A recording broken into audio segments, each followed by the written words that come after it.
តោះរៀនធ្វើលំហាត់ TOEFL Part 5 Clean នេះជាទម្រង់ not only but also នាងមិនត្រឹមតែនិយាយភាសាបារាំងតែប៉ុណ្ណោះទេថែមទាំងភាសាអេស្ប៉ាញបានយ៉ាងស្ទាត់ជំនាញទៀត She speaks not only French but also Spanish fluently ចម្លើយ A A number of students សិស្សមួយចំនួនដូចពាក្យថាសាមអញ្ចឹង The number of students ចំនួនសិស្សផ្ដោតលើតួលេខតែម្ដងអញ្ចឹងកន្លែងហ្នឹងបូកជាមួយនឹង singular verb ចម្លើយ C The number of applicants is មិនមែន A ទេ where កន្លែងនេះមិនមែនជា clear សំណួរ where does she live ទេនេះជាទម្រង់ noun clause អញ្ចឹង no កន្លែងនេះត្រូវការកម្មបត្តិរបស់វាគឺ where បូក subject បូក verb តែម្ដងមកកសោមតែម្ដងចម្លើយគឺតែ I don't know where she lives ចម្លើយ B មិនមែន where does she live ទេនេះជាទម្រង់ noun clause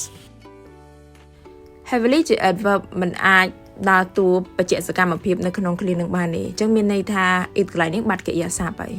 ហើយមួយទៀត couldn't កន្លែងនេះជារឿងអតីតកាលមានន័យថាពេលហ្នឹងយើងអាចចេញក្រៅការទេព្រោះមិនកំពុងភ្លៀងខ្លាំងទៅអត់រួចទេគួរតែរកកិរិយាសព្ទដែលនៅក្នុងអតីតកាលចម្លើយ C was raining not only but also នៅពេលដែលភ្ជាប់ sentence ជាមួយ sentence ហើយដាក់អារម្មណ៍ខ្លាំងនៅក្នុងហ្នឹងយើងអាចប្រើទម្រង់ត្រឡប់បានទម្រង់ត្រឡប់មិនមែនជាសំណួរទេអញ្ចឹងកន្លែងនេះគួរតែ not only did he finish the assignment but he also submitted it នៅក្នុងអតីតកាលអញ្ចឹងគួរតែ did he